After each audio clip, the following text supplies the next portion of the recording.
어머니, 잡채는 제가 할게요. 편히 쉬세요. 아니야, 내가 해야지. 근데 왜 이렇게 쓰지? 입맛이 변하신 거예요. 연세 드시면 다 그래요. 할머니, 지금 도망쳐요. 뭐라고? 동호야, 무슨 말이야? 엄마가 식혜에 하얀 가루 넣는 거 봤어요. 쉿! 빨리 도망가야 돼요. 안 그러면 할머니 죽어요. 와라랄. 걔까지 저러네, 정말. 지금부터 시작되는 충격적인 추석 이야기. 지금 시작합니다. 구독과 좋아요, 알림 설정은 무료입니다. 복 받으실 거예요. 양평 전통시장 골목 안쪽 세월의 흔적이 고스란히 배어있는 좁은 상가 한 칸에 박명희의 반찬 가게가 자리하고 있습니다. 회색 파마머리를 단정하게 빗어넘긴 명희는 올해로 70이 되었습니다. 40년이라는 긴 세월 동안 이 작은 가게를 지켜오며 살아왔죠. 새벽 5시면 어김없이 일어나 시장 도매상을 돌고 6시부터는 장독대에서 꺼낸 된장과 고추장으로 반찬을 만들기 시작합니다. 명희의 손끝에서 탄생한 무생채, 멸치볶음, 콩자반은 단골 손님들 사이에서 입소문이 자자합니다. 가게 한쪽 벽면에는 색이 바랜 가족사진 몇 장이 붙어 있습니다. 남편은 10년 전 세상을 떠났고 이제 명희에게 남은 가족은 아들 최도영과 며느리 윤서진, 그리고 8살 손주 최동호뿐입니다. 도영은 45살의 나이에 자영업을 하고 있지만 사업이 번번이 실패하면서 빚더미에 앉아있는 형편입니다. 서진은 42살로 겉으로는 시어머니를 공손하게 대하지만 어딘지 모르게 차가운 구석이 있습니다. 명희는 그런 며느리의 표정을 읽을 때마다 가슴 한편이 서늘해지곤 했지만 애써 모른 척했습니다. 집은 시장에서 걸어서 10분 거리에 있는 낡은 단층 주택입니다. 대문을 열고 들어서면 마당 한쪽에 진돗개 한 마리가 묶여 있고 안방과 건너방 그리고 부엌이 전부인 소박한 구조입니다. 거실 벽에는 큰 글씨로 인쇄된 달력이 걸려 있습니다.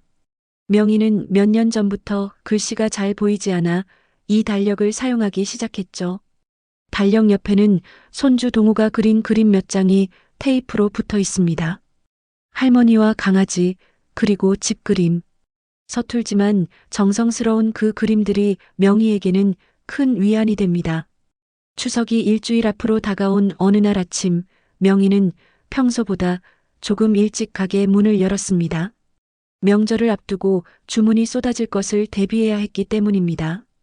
단골 손님들이 하나둘 들어오기 시작하고 명희는 익숙한 손놀림으로 반찬을 담고 계산을 합니다.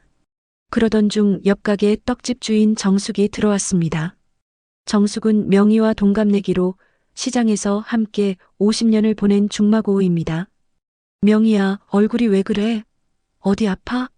정숙의 물음에 명희는 고개를 저었습니다. 아니야, 괜찮아. 그냥 요새 좀 피곤한가 봐. 사실 명희는 최근 들어 몸 상태가 이상하다는 것을 느끼고 있었습니다. 아침에 일어나면 머리가 무겁고 가끔씩 어지럼증이 찾아왔습니다.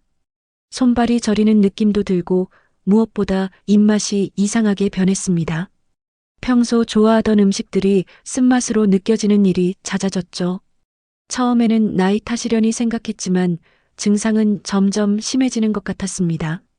집으로 돌아온 명희는 부엌에서 며느리 서진이 무언가를 준비하고 있는 모습을 보았습니다. 서진은 명희가 들어서자 환한 미소를 지으며 말했습니다. 어머니, 오늘 좀 피곤해 보이세요. 제가 식혜 만들어 놨으니까 한 잔 드세요. 기운 나실 거예요. 서진은 냉장고에서 식혜가 담긴 주전자를 꺼내 컵에 따라 주었습니다. 명희는 고맙다는 말과 함께 그 식혜를 받아들었습니다. 한 모금 마시는 순간 입안에 묘한 쓴맛이 퍼졌습니다. 명희는 미간을 찌푸렸습니다. 이거 맛이 좀 이상한데? 서진은 당황한 기색 없이 대답했습니다. 아, 어머니 입맛이 요새 변하신 것 같아요. 제가 맛봤는데 괜찮던데요. 그래도 몸에 좋으니까 드세요. 명희는 더 이상 말하지 않고 천천히 식혜를 마셨습니다. 쓴맛은 여전했지만 며느리의 호의를 거절하기가 어색했기 때문입니다. 서진은 명희가 다 마실 때까지 지켜보다가 빈 컵을 받아들고 싱크대로 향했습니다. 그 뒷모습을 보며 명희는 알 수 없는 불안감을 느꼈습니다. 저녁 무렵 아들 도영이 퇴근하고 돌아왔습니다. 도영은 요새 사업이 잘 안 풀리는지 표정이 어둡습니다. 저녁 식사를 하는 내내 말이 없던 도영은 밥을 다 먹고 나서야 입을 열었습니다. 엄마, 추석 지나고 한번 얘기 좀 해야 할 것 같아요. 명희는 젓가락을 내려놓고 아들을 바라보았습니다. 무슨 얘기? 가게 일 말이에요. 엄마도 나이가 있으시니까 이제 좀 쉬셔야 하지 않을까 싶어서요. 명희는 아들의 말을 듣고 가슴이 철렁 내려앉았습니다. 40년을 지켜온 가게를 포기하라는 말처럼 들렸기 때문입니다. 하지만 명희는 아무 대꾸도 하지 않고 자리에서 일어났습니다. 아들의 말은 이해가 되지만 그 가게는 명희에게 단순한 생계수단 이상의 의미를 지니고 있었습니다. 남편이 살아있을 때 함께 시작했고 도영을 키우고 빚을 갚고 모든 것을 견뎌낸 삶의 터전이었습니다. 밤이 깊어갈수록 명희의 머릿속은 복잡해졌습니다. 요새 느껴지는 몸의 이상, 식혜의 쓴맛, 며느리의 이상한 친절함, 그리고 아들의 의미심장한 말까지 모든 것이 뒤섞여 명희를 불안하게 만들었습니다. 명희는 창문 너머로 보이는 마당의 진돗개를 바라보았습니다.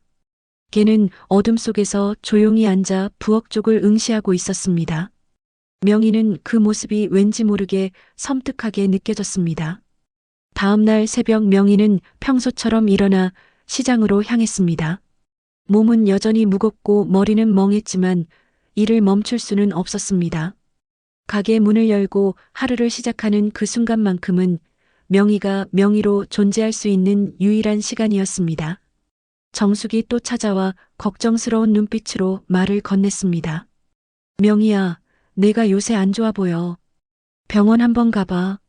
명희는 웃으며 고개를 저었습니다. 괜찮아. 바쁜 것뿐이야. 하지만 속으로는 정숙의 말이 맞다는 것을 알고 있었습니다. 뭔가 잘못되고 있다는 예감, 그 예감은 점점 더 선명해지고 있었습니다. 명희는 가게 한쪽에 놓인 거울을 보았습니다. 거울 속 자신의 얼굴은 피곤에 지쳐 있었고 눈빛은 흔들리고 있었습니다. 명희가 가게 일을 마치고 집으로 돌아온 것은 저녁 6시가 넘은 시각이었습니다. 현관문을 열고 들어서자 부엌에서 며느리 서진의 목소리가 들려왔습니다. 어머니, 오셨어요? 오늘 하루도 수고 많으셨어요. 어서 들어오세요. 서진은 언제나처럼 공손한 말투로 명희를 맞이했습니다. 명희는 신발을 벗으며 부엌 쪽을 바라보았습니다. 서진은 저녁상을 차리고 있었고 식탁 위에는 이미 반찬들이 가지런히 놓여 있었습니다. 그 중에서도 명희의 눈에 가장 먼저 들어온 것은 유리컵에 담긴 식혜였습니다. 어머니, 오늘도 식혜 만들어뒀어요. 드시고 좀 쉬세요. 서진은 식혜가 담긴 컵을 명희 앞으로 밀어주었습니다. 명희는 어제처럼 한 모금 마셨습니다. 그런데 이번에도 똑같이 쓴맛이 입안에 퍼졌습니다. 단맛보다 쓴맛이 훨씬 강하게 느껴졌죠. 명희는 컵을 내려놓으며 말했습니다. 이거 정말 이상해. 어제도 그랬는데 오늘도 쓴맛이 나네. 서진은 잠시 당황한 듯 눈을 깜빡이더니 곧 자연스러운 미소를 지으며 대답했습니다. 어머니, 아무래도 입맛이 변하신 것 같아요. 나이 드시면 그럴 수 있대요. 제가 맛봤는데 전혀 안 쓴대요. 서진은 명희가 들고 있던 컵을 가져가 한 모금 마셔 보였습니다. 봐요, 달콤하고 시원한데요. 어머니가 요새 몸이 안 좋으셔서 그런 것 같아요. 그래도 이거 몸에 진짜 좋으니까 끝까지 드세요. 서진의 말투에는 강압적인 느낌이 묻어났습니다. 명희는 뭐라 더 말하기가 어려워져서 그냥 고개를 끄덕이고 식혜를 천천히 마셨습니다. 쓴맛은 목구멍 끝까지 따라왔고 속이 메스꺼워지는 것 같았습니다. 명희는 컵을 다 비우고 나서 안방으로 들어갔습니다. 안방에 들어선 명희는 문득 자신의 안경이 보이지 않는다는 것을 깨달았습니다. 분명 아침에 화장대 위에 두었던 것 같은데 아무리 찾아도 보이지 않았습니다. 명희는 이불 밑도 뒤적이고 서랍도 열어보았지만 안경은 없었습니다. 한참을 찾다가 결국 부엌으로 나가 서진에게 물었습니다. 서진아, 혹시 내 안경 못 봤니? 서진은 설거지를 하다가 고개를 돌렸습니다. 안경이요? 아침에 냉장고 위에 있던데요? 명희는 어리둥절한 표정으로 냉장고를 바라보았습니다. 냉장고 위 손이 잘 닿지 않는 높은 곳에 안경이 놓여 있었습니다. 명희는 의자를 가져다 놓고 올라가서 안경을 집었습니다. 내가 왜 여기에 안경을 두었을까? 명희는 기억을 더듬어 봤지만 전혀 생각나지 않았습니다. 어머니, 요새 깜빡깜빡 하시는 것 같아요. 병원 한번 가보시는 게 어때요? 서진의 목소리에는 걱정보다는 묘한 여유가 담겨 있었습니다. 명희는 아무 말 없이 안경을 쓰고 안방으로 돌아왔습니다. 침대에 앉아 생각에 잠겼습니다. 안경뿐만이 아니었습니다.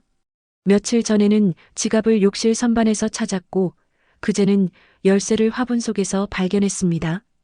명희는 자신이 그런 곳에 물건을 두었다는 기억이 전혀 나지 않았습니다. 혹시 내가 치매에 걸린 걸까? 명희는 속으로 중얼거렸습니다.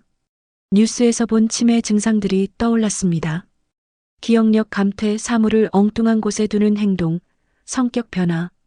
명희는 두려움이 밀려왔습니다. 만약 정말 치매라면 가게는 어떻게 되는 걸까? 손주 동우는 어떻게 되는 걸까?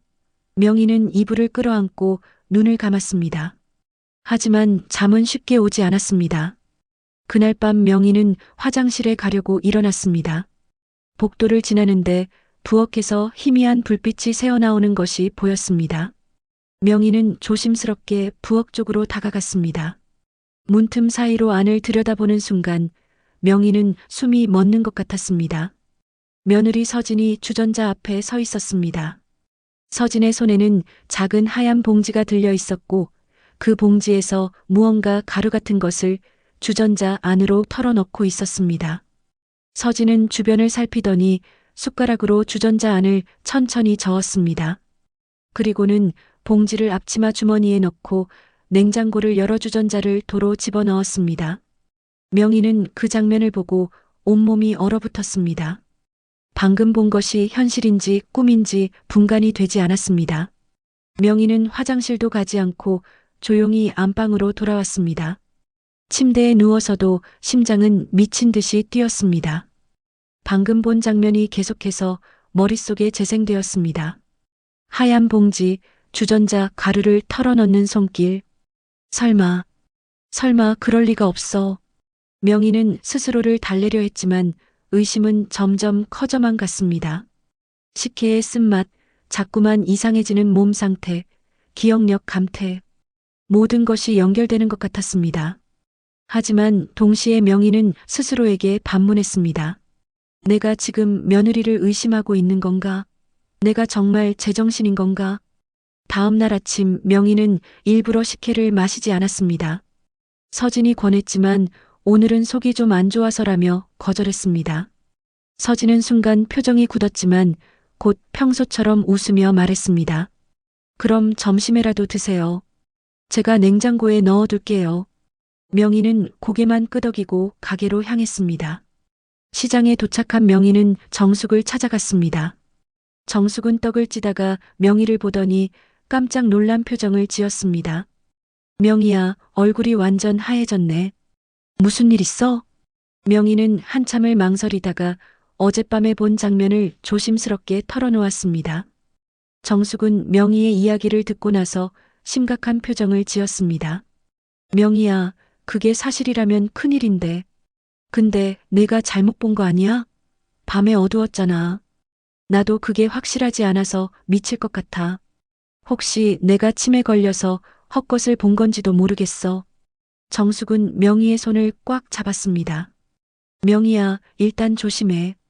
그 식혜는 절대 마시지 마. 그리고 며느리 행동을 잘 지켜봐. 내가 너 자주 찾아갈게. 명희는 눈물이 핑 돌았습니다. 정숙의 말이 위로가 되었지만 동시에 현실이 더 무섭게 다가왔습니다. 명희는 가게로 돌아가 하루를 보냈지만 손님들 얼굴도 제대로 보이지 않았습니다. 머릿속은 온통 어젯밤의 그 장면으로 가득했습니다.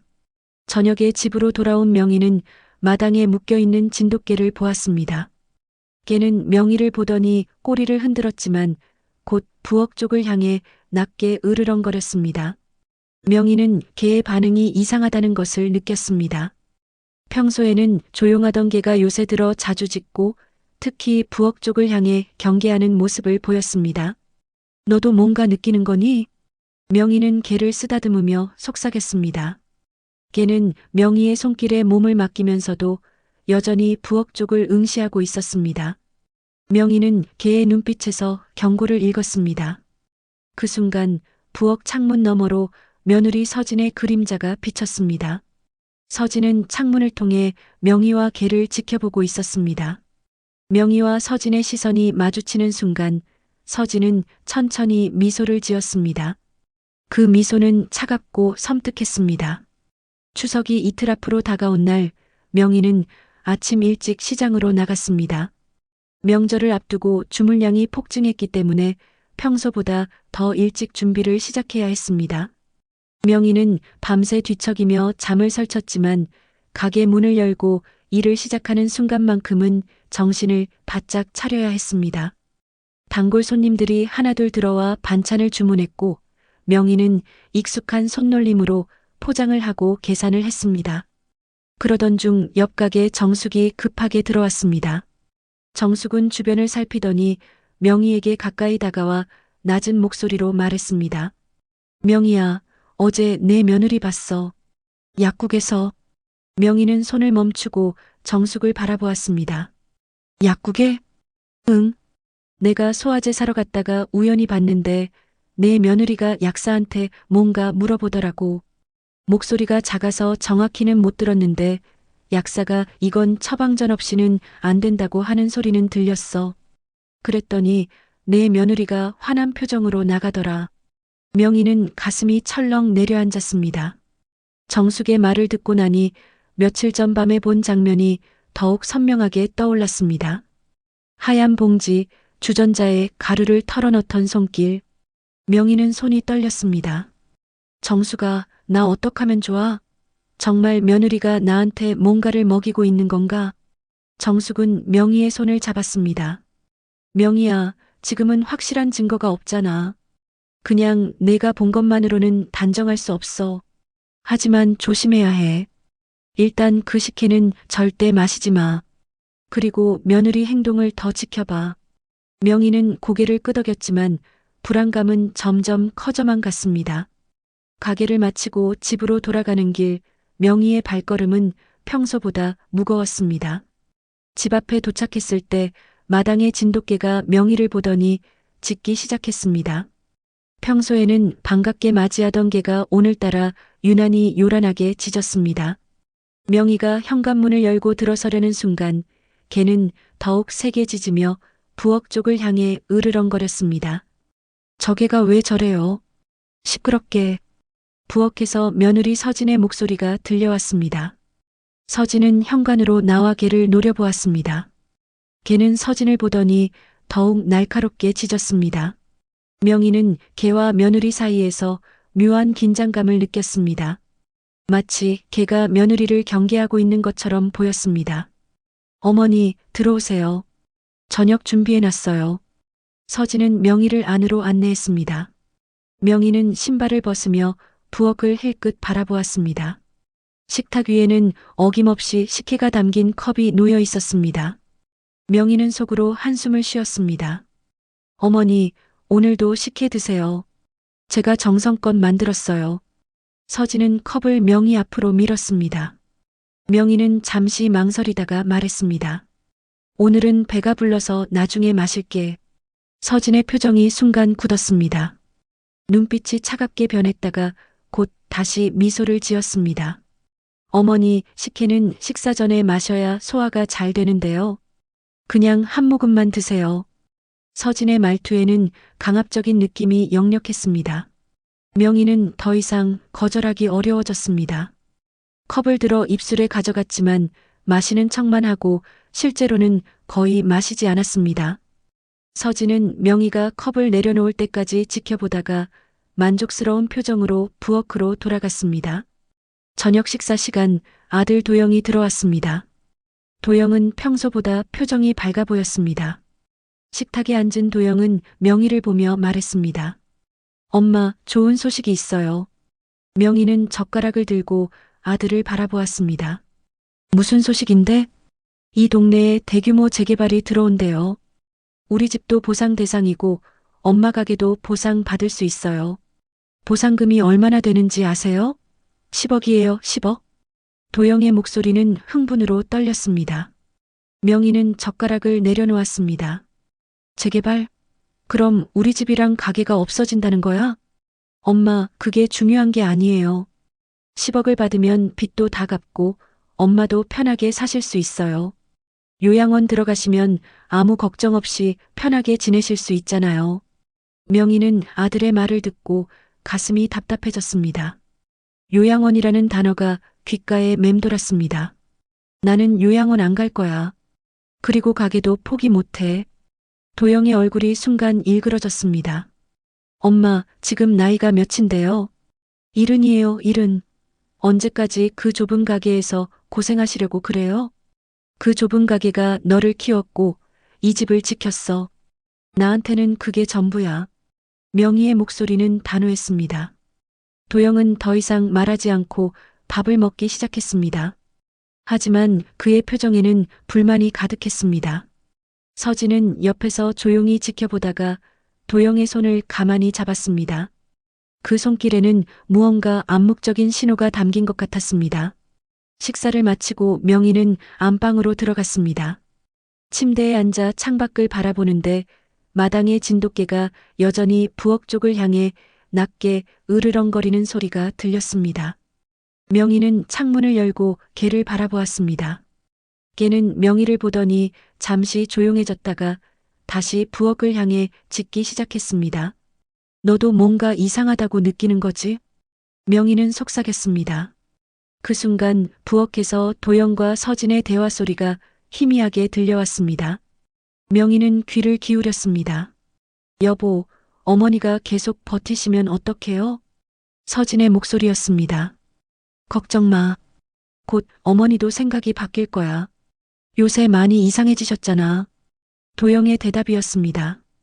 명희는 그 말을 듣고 온몸이 얼어붙었습니다.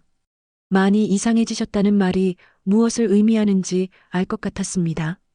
명희는 조용히 창문을 닫고 침대에 누웠습니다. 어둠 속에서 눈을 뜨고 천장을 바라보았습니다. 두려움과 분노, 그리고 배신감이 뒤섞여 가슴을 짓눌렀습니다.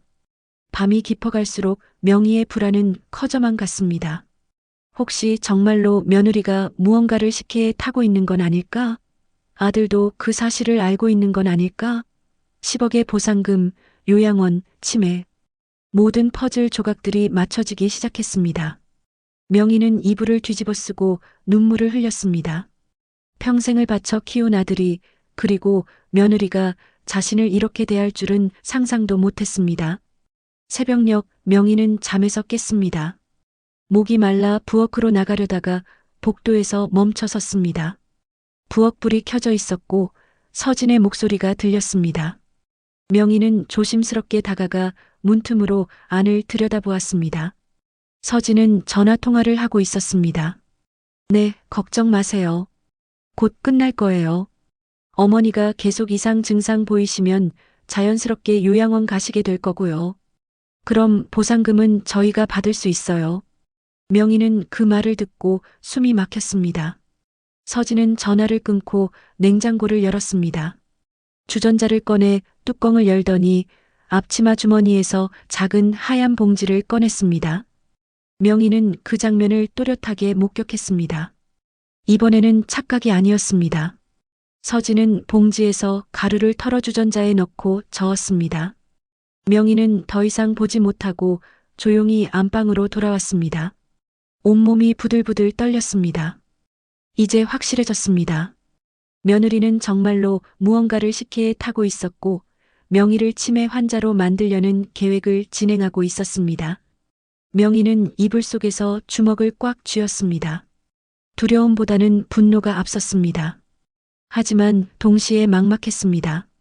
누구에게 이 사실을 말할 수 있을까? 아들도 공모자인 것 같은데 누가 명희의 말을 믿어줄까? 추석 전날 아침 명희는 평소보다 일찍 일어났습니다. 어젯밤 목격한 장면 때문에 한숨도 제대로 자지 못했습니다. 세수를 하고 옷을 갈아입는데 손이 계속 떨렸습니다. 거울 속 자신의 얼굴은 창백했고 눈 밑에는 짙은 다크서클이 자리 잡고 있었습니다. 부엌으로 나가니 서진이 이미 아침 준비를 하고 있었습니다. 식탁 위에는 어김없이 식혜가 담긴 컵이 놓여 있었습니다. 명희는 그 컵을 보는 순간 속이 뒤집히는 것 같았습니다. 어머니, 어서 앉으세요. 오늘은 추석 준비로 바쁘실 테니까 든든하게 드세요. 서진은 평소처럼 공손한 말투로 말했습니다. 명희는 자리에 앉았지만 식혜에는 손도 대지 않았습니다. 서진은 명희가 식혜를 마시지 않는 것을 눈치채고 물었습니다. 어머니, 왜 안 드세요? 오늘 특별히 정성껏 만들었는데. 배가 안 고파서 그래. 나중에 마실게. 명희의 대답에 서진의 눈빛이 차갑게 변했습니다. 하지만 곧 미소를 지으며 말했습니다. 어머니, 요새 식혜를 자꾸 안 드시네요. 몸에 좋은 건데 왜 그러세요? 내가 마시고 싶을 때 마실게. 너무 강요하지 마. 명희의 목소리에는 단호함이 담겨 있었습니다. 서진은 더 이상 말하지 않고 설거지를 시작했습니다. 하지만 그 뒷모습에서는 분노가 느껴졌습니다. 명희는 재빨리 아침을 먹고 가게로 향했습니다. 시장에 도착한 명희는 정숙의 떡집으로 갔습니다. 정숙은 명희를 보더니 깜짝 놀란 표정을 지었습니다. 명희야, 얼굴이 왜 그래? 무슨 일 있었어? 명희는 주변을 살피고 나서 작은 목소리로 어젯밤에 본 장면을 자세히 설명했습니다. 서진이 전화 통화를 하던 내용, 주전자에 가루를 넣던 장면까지 모두 털어놓았습니다. 정숙은 이야기를 듣고 나서 심각한 표정으로 명희의 손을 잡았습니다. 명희야, 이건 정말 위험한 일이야. 경찰에 신고해야 해. 무슨 증거로? 내가 본 것만으로는 믿어주지 않을 거야. 오히려 내가 치매 환자 취급받을 수도 있어. 명희의 말이 맞았습니다. 구체적인 증거 없이는 누구도 명희의 말을 믿지 않을 것입니다. 정숙은 한참을 고민하다가 말했습니다. 그럼 일단 오늘 하루는 우리 집에서 지내. 추석이라고 명희 집에 갈 필요 없잖아. 며느리 표정도 수상한데 피하는 게 나아. 명희는 고개를 저었습니다. 손주 동우가 있어. 동우는 아무 잘못이 없잖아. 내가 집을 비우면 동우가 걱정할 거야. 정숙은 한숨을 쉬었습니다. 명희의 마음을 이해했지만 걱정이 앞섰습니다. 두 사람은 한참을 의논했지만 뾰족한 해결책을 찾지 못했습니다. 결국 명희는 일단 조심하면서 상황을 지켜보기로 했습니다. 오후가 되자 명희는 가게로 돌아갔습니다. 추석을 앞두고 손님들이 몰려들었고 명희는 바쁘게 일을 처리했습니다.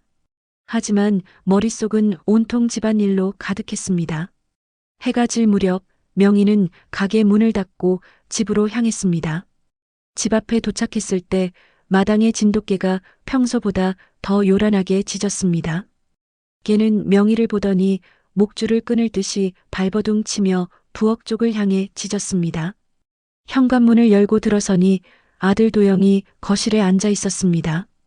도영의 표정은 심각했습니다. 엄마 앉으세요.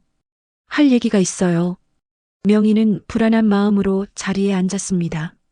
도영은 서류 몇 장을 명희 앞에 내밀었습니다. 이게 뭐니? 재개발 동의서예요. 엄마가 서명만 하시면 돼요. 명희는 서류를 보지도 않고 밀어냈습니다. 나는 동의 안 해. 그 가게는 내가 평생 지켜온 거야. 도영의 얼굴이 붉어졌습니다. 엄마, 지금 정신이 있으세요?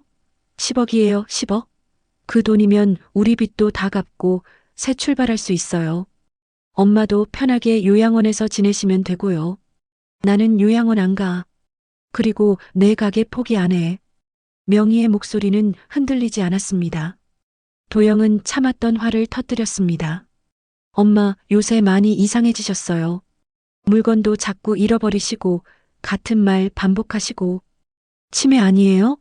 치매 환자가 무슨 가게를 운영해요? 명희는 아들의 말에 가슴이 찢어지는 것 같았습니다. 자신이 키운 아들이 이렇게 자신을 몰아붙일 줄은 몰랐습니다. 나는 치매 아니야. 내가 물건을 잃어버린 건. 명희는 말을 잇지 못했습니다. 갑자기 깨달았습니다. 안경, 지갑, 열쇠가 엉뚱한 곳에서 발견된 것도 모두 누군가 의도적으로 옮겨놓은 것일 수도 있다는 생각이 들었습니다. 명희를 치매 환자로 만들기 위한 치밀한 계획이었을지도 모른다는 의심이 들었습니다. 엄마, 생각 좀 해보세요. 내일까지 답 주세요. 도영은 서류를 식탁 위에 놓고 안방으로 들어갔습니다. 명희는 혼자 거실에 남아 서류를 바라보았습니다. 그 순간 부엌에서 서진이 나왔습니다. 서진은 명희에게 다가와 속삭이듯 말했습니다. 어머니, 아드님 말씀이 맞아요. 어머니 요새 정말 많이 이상하세요. 병원에 한번 가보시는 게 어때요? 치매 검사 받으시면 마음도 편하실 거예요. 명희는 서진을 똑바로 쳐다보았습니다. 서진의 눈빛에는 차가운 계산이 담겨 있었습니다. 명희는 그 눈빛을 보고 확신했습니다. 이 모든 것은 계획된 일이었습니다. 나는 치매 아니야. 그리고 나는 절대 그 서류에 서명 안 해. 명희는 단호하게 말하고 자리에서 일어났습니다. 안방으로 들어가려는데 서진이 뒤에서 말했습니다. 어머니, 후회하실 거예요. 명희는 뒤돌아보지 않고 안방으로 들어가 문을 닫았습니다. 침대에 앉아 온몸이 떨렸습니다. 두려움과 분노, 그리고 배신감이 한꺼번에 밀려왔습니다. 명희는 창문을 열고 마당을 바라보았습니다. 진돗개는 여전히 부엌 쪽을 향해 경계하듯 앉아 있었습니다. 개의 본능이 위험을 감지하고 있는 것처럼 보였습니다. 그날 밤 명희는 잠들지 못하고 누워 있었습니다. 복도에서 도영과 서진의 대화 소리가 들려왔습니다. 여보, 어머니가 계속 버티시면 어떡해요? 내일이 마지막 기회예요. 걱정 마. 내일이면 어머니도 결국 동의하실 거야. 안 그러면. 도영의 말이 끊겼습니다.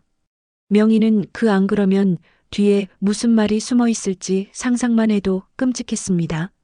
명희는 이불을 뒤집어 쓰고 눈물을 흘렸습니다. 평생을 바쳐 가족을 지켰는데 이제 그 가족이 자신을 배신하고 있었습니다. 명희는 손주 동호 생각에 마음이 아팠습니다. 순수한 동호만큼은 이 모든 일에서 보호하고 싶었습니다. 새벽녘 명희는 결심을 했습니다. 더 이상 당하고만 있을 수는 없었습니다. 무슨 일이 있어도 진실을 밝혀내고 자신과 손주를 지켜야 했습니다. 추석 당일 아침 명희는 새벽부터 깨어 있었습니다. 밤새 뒤척이며 생각을 정리했지만 여전히 앞이 보이지 않았습니다. 창밖으로 여명이 밝아오고 마당의 진돗개가 낮게 짖는 소리가 들렸습니다. 명희는 조용히 일어나 세수를 하고 옷을 갈아입었습니다. 부엌으로 나가니 서진이 이미 명절 음식을 준비하고 있었습니다. 식탁 위에는 각종 전과 나물, 그리고 잡채가 가지런히 놓여 있었습니다. 그 중에서도 명희의 시선을 사로잡은 것은 큰 그릇에 담긴 잡채였습니다. 서진은 명희를 보더니 환하게 웃으며 말했습니다. 어머니, 일찍 일어나셨네요. 오늘은 명절이니까 푹 쉬세요. 제가 다 준비했어요. 명희는 고개만 끄덕이고 식탁에 앉았습니다. 서진은 명희 앞에 작은 접시를 놓고 잡채를 덜어주었습니다. 어머니, 이거 어머니가 좋아하시는 잡채예요. 특별히 정성껏 만들었으니까 드셔보세요. 명희는 접시를 바라보았습니다. 잡채는 윤기가 흐르고 색깔도 곱게 나왔습니다. 하지만 명희는 손을 대지 못했습니다. 본능적으로 뭔가 이상하다는 느낌이 들었습니다. 서진은 명희가 젓가락을 들지 않자 재촉했습니다. 어머니, 왜 안 드세요? 식기 전에 드셔야 맛있어요. 명희가 막 젓가락을 들어 잡채를 집으려는 순간이었습니다. 방문이 열리더니 손주 동호가 졸린 눈으로 나왔습니다. 동호는 명희를 보더니 재빨리 다가왔습니다. 그리고는 명희의 귀에 대고 작은 목소리로 속삭였습니다. 할머니, 지금 도망쳐요. 엄마가 식혜에 가루 넣는 거 봤어요. 무서워요. 명희는 온몸이 얼어붙었습니다. 동호의 목소리는 떨리고 있었고 눈에는 두려움이 가득했습니다. 명희는 동호를 안아주려는 순간 부엌에서 서진의 날카로운 목소리가 들렸습니다. 동호야, 방으로 들어가. 서진의 표정이 일그러졌습니다. 동호는 겁에 질린 표정으로 명희를 바라보았습니다. 명희는 동호의 손을 꽉 잡았습니다. 그 순간 마당에서 진돗개가 미친 듯이 짖기 시작했습니다. 개는 부엌 창문을 향해 날카롭게 짖으며 목줄을 끊을 듯이 발버둥 쳤습니다. 저 개가 왜 저래? 서진이 소리쳤습니다. 명희는 본능적으로 자리에서 일어났습니다. 가슴이 두근거렸고 온몸에서 식은땀이 흘렀습니다. 동호의 말, 개의 경고, 모든 것이 명희에게 지금 당장 이곳을 벗어나라고 외치는 것 같았습니다. 나 시장 좀 다녀올게. 명희는 급하게 말하고 현관으로 향했습니다. 서진이 뒤따라오며 말했습니다. 어머니, 오늘 명절인데 어디 가세요? 곧 차례 지낼 건데요. 명희는 대답하지 않고 신발을 신으려 했습니다. 그런데 신발장에 신발이 보이지 않았습니다. 명희는 당황해서 주변을 둘러보았습니다. 그 사이 서진이 명희의 팔을 잡았습니다.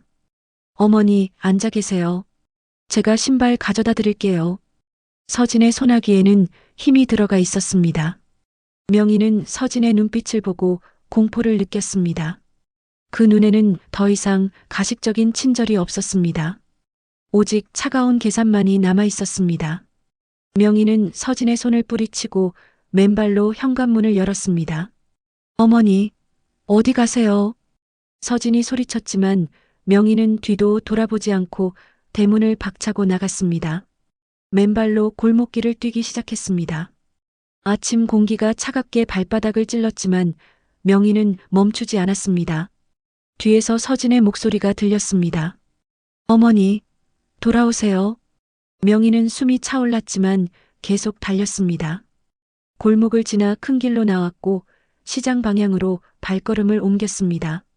추석 아침이라 거리는 한산했습니다. 명희는 정숙의 떡집을 향해 달렸습니다. 가슴이 터질 것 같았고 다리는 후들거렸지만 멈출 수 없었습니다. 떡집 앞에 도착한 명희는 문을 두드렸습니다. 한참 후에 정숙이 문을 열었습니다. 정숙은 맨발에 헝클어진 머리의 명희를 보고 깜짝 놀랐습니다. 명희야, 무슨 일이야? 명희는 정숙의 품에 쓰러지듯 안겼습니다. 숨을 헐떡이며 말했습니다. 정숙아, 살려줘. 동호가 말했어. 가루를 넣는다고. 정숙은 명희를 안으로 들였습니다. 명희는 소파에 앉아 떨리는 목소리로 방금 전 일어난 일을 설명했습니다. 동호의 경고, 진돗개의 짖음, 서진의 이상한 태도까지 모두 털어놓았습니다. 정숙은 심각한 표정으로 듣더니 말했습니다. 명희야, 이건 정말 위험해. 지금 당장 경찰에 신고해야 해. 무슨 증거로? 내가 맨발로 도망쳐 나온 것만으로는 아무도 안 믿어줄 거야. 오히려 나를 치매 환자로 몰 거야. 명희의 말이 맞았습니다. 구체적인 증거 없이는 누구도 믿지 않을 것입니다. 정숙은 잠시 생각하다가 전화기를 들었습니다. 내가 아는 변호사한테 연락해 볼게. 김재호 변호사인데 우리 시장 법률 상담 많이 해주는 분이야. 정숙은 전화를 걸었고 상황을 설명했습니다. 10분 후 김재호 변호사가 떡집으로 왔습니다. 50대 중반의 단정한 인상을 가진 변호사는 명희의 이야기를 주의 깊게 들었습니다. 박명희 어르신, 말씀하신 내용이 사실이라면 이건 독살미수에 해당할 수 있습니다. 하지만 증거가 필요합니다. 지금으로서는 어르신 말씀만으로는 법적 조치를 취하기 어렵습니다. 명희는 절망스러운 표정을 지었습니다. 김 변호사는 잠시 생각하더니 가방에서 작은 상자 2개를 꺼냈습니다. 이건 초소형 카메라입니다. 그리고 이건 녹음기예요. 일단 어르신이 집으로 돌아가셔서 증거를 확보해야 합니다. 며느님이 식혜나 음식에 무언가를 넣는 장면을 촬영하거나 아드님과 며느님의 대화를 녹음하는 겁니다. 명희는 카메라와 녹음기를 바라보았습니다. 평생 정직하게 살아온 명희에게 이런 행동은 낯설고 두려웠습니다. 하지만 다른 방법이 없었습니다. 제가 집으로 돌아가면 안전할까요? 일단 며느님이 어르신을 직접적으로 해칠 가능성은 낮습니다. 지금까지도 은밀하게 진행했던 것을 보면 급하게 행동하지는 않을 겁니다. 하지만 절대 음식은 드시지 마세요. 그리고 이틀 안에 증거를 확보해야 합니다. 김 변호사는 카메라와 녹음기 사용법을 자세히 알려주었습니다. 카메라는 옷깃이나 안경테에 달 수 있을 만큼 작았고, 녹음기는 호주머니에 넣어두면 주변 대화를 모두 녹음할 수 있었습니다. 어르신, 용기를 내세요. 어르신만이 진실을 밝힐 수 있습니다. 명희는 고개를 끄덕였습니다. 정숙이 명희에게 신발을 건네주며 말했습니다. 명희야, 조심해. 혹시라도 위험하면 바로 여기로 와.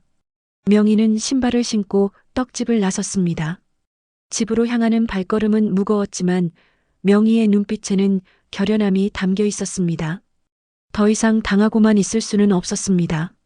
손주 동호를 지키고 자신의 삶을 지키기 위해 싸워야 했습니다.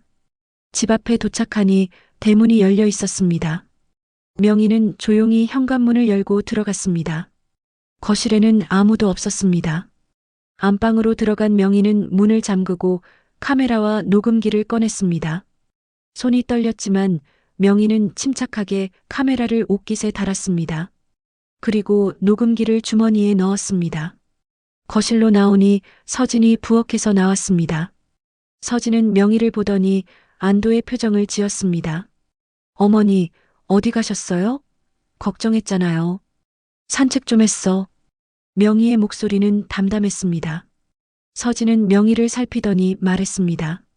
어머니, 좀 쉬세요. 제가 점심 준비할게요. 명희는 고개를 끄덕이고 안방으로 들어갔습니다. 문을 닫고 침대에 앉아 깊게 숨을 들이쉬었습니다.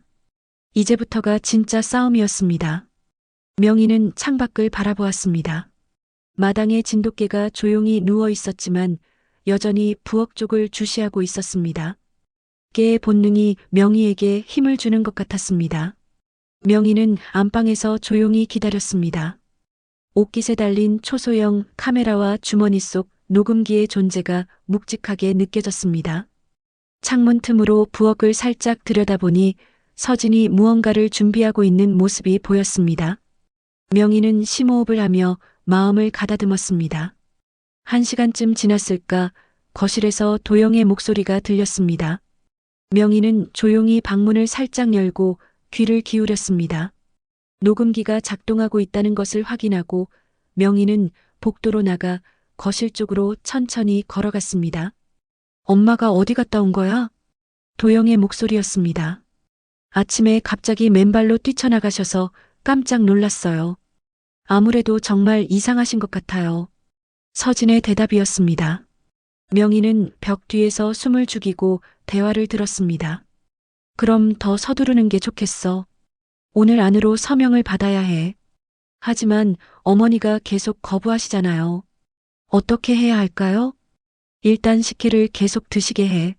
증상이 더 심해지면 자연스럽게 병원에 모시고 갈 수 있어.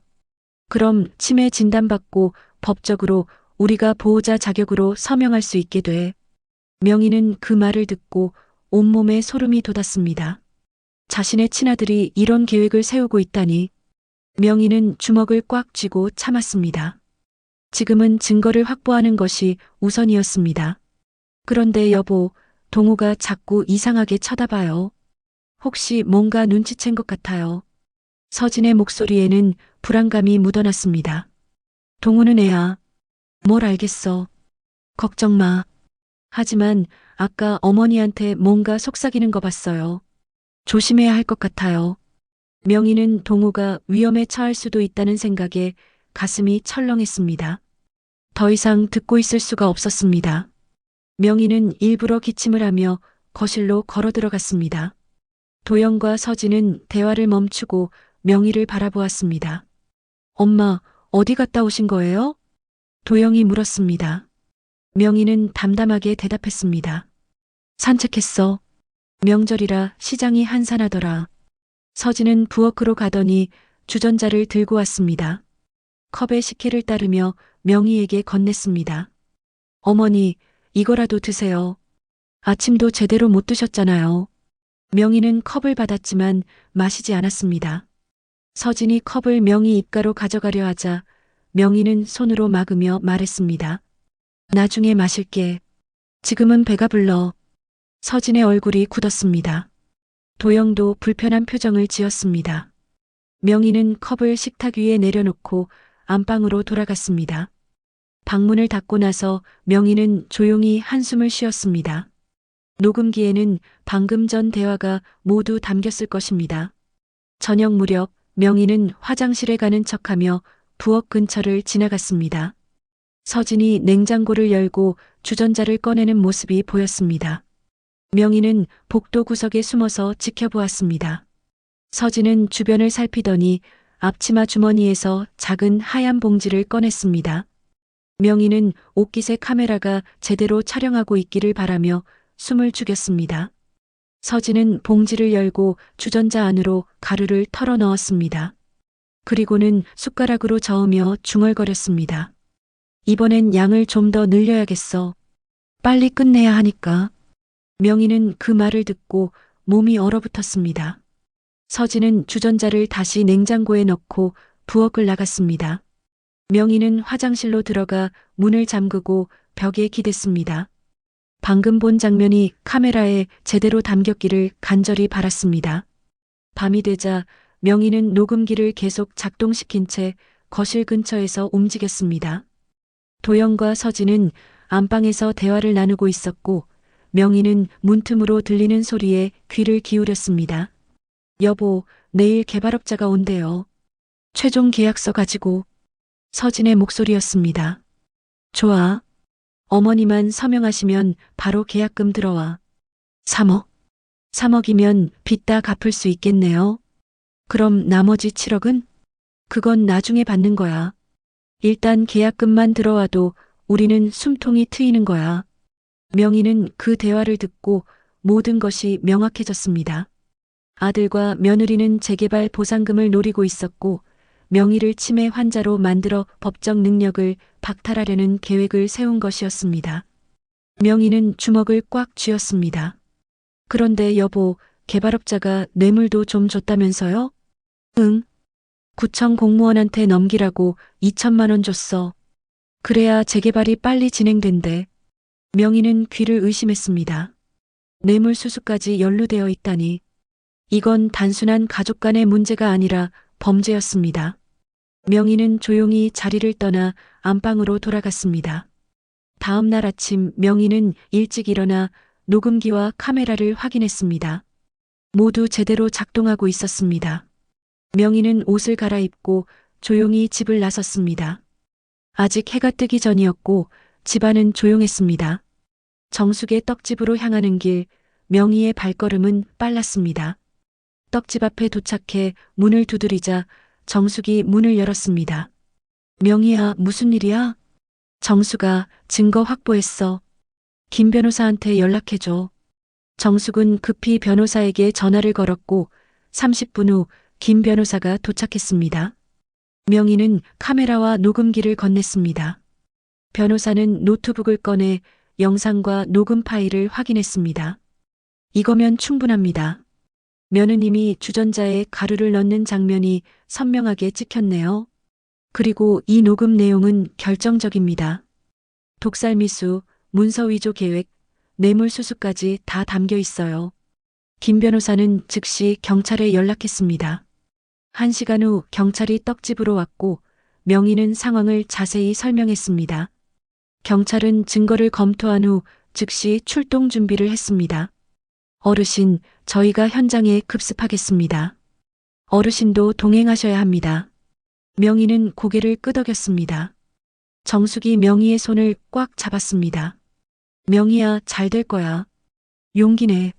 명희는 경찰차를 타고 집으로 향했습니다. 가슴이 두근거렸지만 이제는 두렵지 않았습니다. 진실이 밝혀질 시간이었습니다. 집 앞에 도착하자 경찰들은 조용히 대문을 열고 들어갔습니다. 명희도 뒤따라 들어갔습니다. 거실에는 도영과 서진, 그리고 정장을 입은 낯선 남자가 앉아 있었습니다. 계약서가 펼쳐진 식탁 위에는 현금 다발이 놓여 있었습니다. 경찰이 들어서자 세 사람은 깜짝 놀라 자리에서 일어났습니다. 경찰입니다. 최도영 씨, 윤서진 씨, 독살미수 및 문서위조 혐의로 체포합니다. 그리고 경찰은 정장 차림의 남자를 바라보았습니다. 김성철 씨, 뇌물수수 혐의로 체포합니다. 거실은 순식간에 아수라장이 되었습니다. 경찰이 수갑을 채우자 도영은 얼굴이 새하얗게 질렸습니다. 서진은 명희를 노려보며 소리쳤습니다. 어머니, 어머니가 우릴 신고한 거예요? 우리가 뭘 잘못했다고. 명희는 차분하게 서진을 바라보았습니다. 더 이상 두렵지 않았습니다. 내가 내 식혜에 무엇을 탔는지, 왜 그랬는지 다 알고 있어. 나를 치매 환자로 만들어서 재개발 보상금을 가로채려 했잖아. 서진의 얼굴이 일그러졌습니다. 도영은 무릎을 꿇으며 울먹였습니다.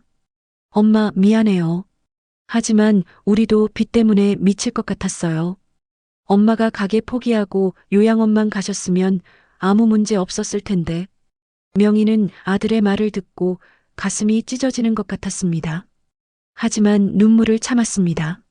나를 죽이려 했으면서 무슨 미안하다는 말이냐? 너는 내 아들이 아니야.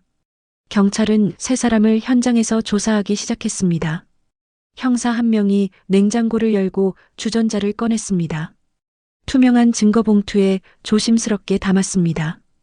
이 식혜를 국립과학수사연구원에 보내서 성분 분석을 하겠습니다. 그리고 이 하얀 봉지도 압수합니다.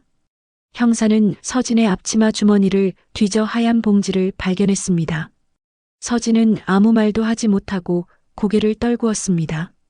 형사는 식탁 위의 계약서와 현금도 모두 증거로 압수했습니다. 최도영 씨, 윤서진 씨는 독살미수, 사기, 문서위조 미수 혐의로 체포합니다. 김성철 씨는 뇌물공여 및 부정청탁 혐의로 체포합니다. 경찰의 낭독이 끝나자 도영이 다시 한번 명희를 바라보았습니다. 눈에는 눈물이 가득했습니다. 엄마, 정말 미안해요. 내가 사업만 잘 됐어도, 내가 돈만 있었어도. 명희는 아들의 눈을 똑바로 바라보았습니다. 돈이 없어서 내가 이런 짓을 한 게 아니야. 내 마음속에 욕심과 악이 있었기 때문이야. 내가 너를 잘못 키웠구나. 명희의 목소리는 떨렸지만 단호했습니다. 경찰은 세 사람을 밖으로 끌고 나갔습니다. 명희는 창밖으로 그들이 경찰차에 실려가는 모습을 지켜보았습니다. 평생을 함께했던 가족이 이렇게 무너지는 모습은 참담했습니다. 하지만 명희는 자신이 옳은 일을 했다는 것을 알고 있었습니다. 정숙이 명희 옆에 다가와 어깨를 감싸 안았습니다. 명희야, 잘했어. 내가 용기 내지 않았으면 큰일 날 뻔했어. 명희는 고개를 끄덕였습니다. 김 변호사도 다가와 말했습니다. 어르신, 국과수 분석 결과가 나오면 확실한 증거가 됩니다. 그리고 녹음 파일과 영상 자료도 있으니 재판에서 유리할 겁니다. 손주 동호는 어떻게 되나요? 명희의 목소리는 떨렸습니다. 동호 생각에 마음이 아팠습니다. 부모가 모두 구속되면 아이는 친척에게 맡겨지거나 어르신께서 양육권을 신청하실 수 있습니다. 어르신께서 원하신다면 제가 양육권 신청을 도와드리겠습니다. 명희는 동호를 꼭 지켜야겠다고 다짐했습니다. 그 순간 방문이 열리며 동호가 나왔습니다. 동호는 울먹이는 얼굴로 명희에게 달려왔습니다. 할머니. 명희는 동호를 꽉 안아주었습니다. 동호는 명희의 품에서 울음을 터뜨렸습니다. 할머니, 무서웠어요. 엄마가 이상한 짓 하는 거 봤는데 말할 수가 없었어요. 명희는 동호의 머리를 쓰다듬으며 말했습니다. 괜찮아. 이제 다 끝났어. 할머니가 동호를 지켜줄게. 김 변호사는 명희에게 며칠 후 경찰서에 출석해야 한다고 알려주었습니다. 그리고 정숙은 당분간 명희와 동호가 자신의 집에서 지내는 것이 좋겠다고 제안했습니다. 명희는 고맙다는 말과 함께 그 제안을 받아들였습니다.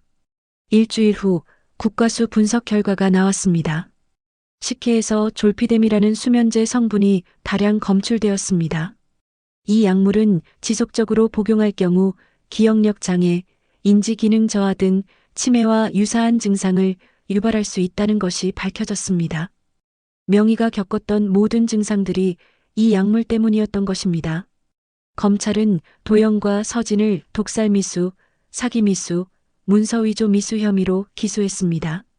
개발업자 김성철은 뇌물공여 및 부정청탁 혐의로 기소되었습니다. 재판은 한 달 후에 시작되었습니다. 재판 첫날 명희는 증인석에 섰습니다. 법정에는 도영과 서진이 죄수복을 입고 앉아 있었습니다. 명희는 그들을 보고 가슴이 아팠지만 침착하게 증언을 시작했습니다. 저는 몇 달 전부터 몸이 이상해지기 시작했습니다. 어지럽고 기억력이 떨어지고 물건을 자꾸 잃어버렸습니다. 처음에는 치매인 줄 알았습니다. 하지만 며느리가 식혜에 가루를 넣는 장면을 목격하고 나서야 진실을 알게 되었습니다. 명희의 목소리는 떨렸지만 또렷했습니다. 검사는 카메라 영상과 녹음 파일을 증거로 제출했습니다. 법정에서 영상이 재생되자 방청객들이 술렁였습니다. 서진이 주전자에 가루를 넣는 장면, 도영과 서진이 보상금과 요양원에 대해 이야기하는 녹음 파일이 생생하게 공개되었습니다. 서진의 변호사는 단순히 어머니 건강을 위해 비타민을 넣은 것이라고 주장했지만 국과수 분석 결과가 그 주장을 완전히 무너뜨렸습니다.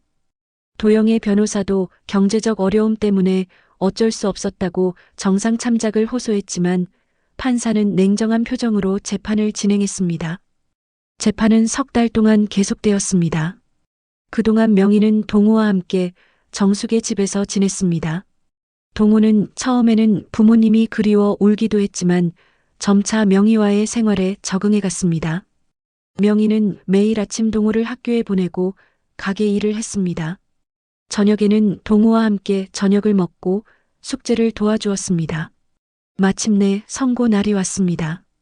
법정은 방청객들로 가득 찼습니다. 판사가 판결문을 낭독하기 시작했습니다.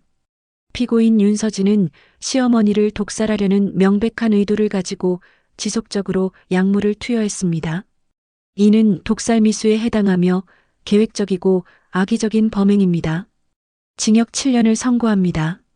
서진은 그 자리에서 주저앉았습니다.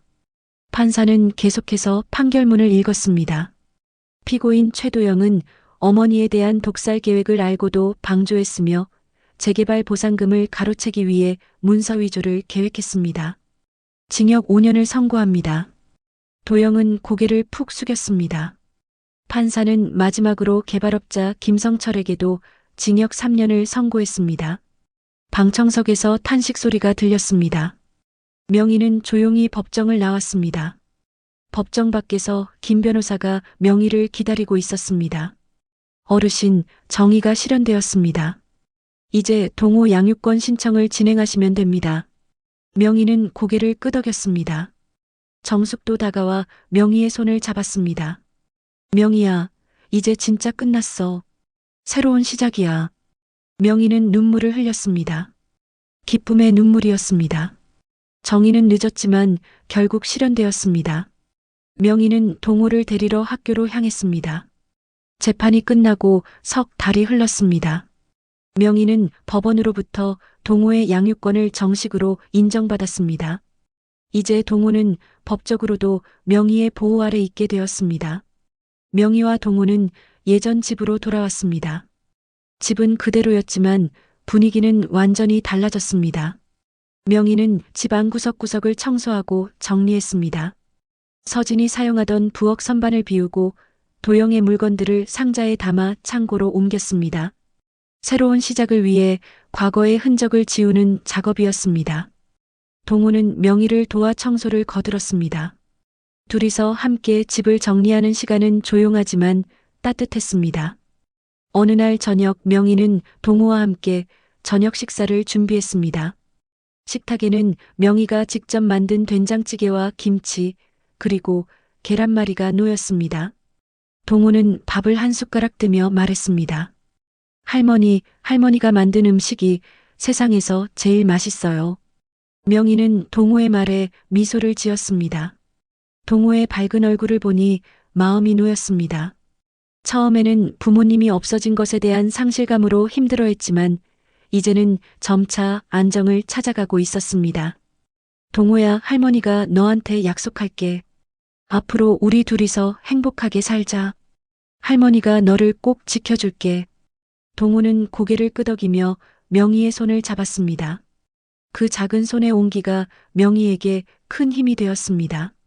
명희는 이 아이를 위해서라도 건강하게 오래 살아야겠다고 다짐했습니다.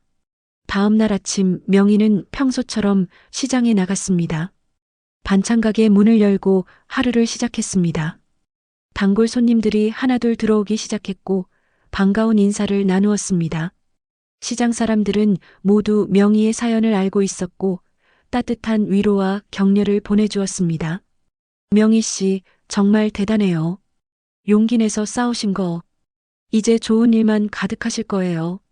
명희는 그들의 말에 고개를 숙여 감사를 표했습니다. 정숙도 떡집에서 나와 명희의 가게로 왔습니다.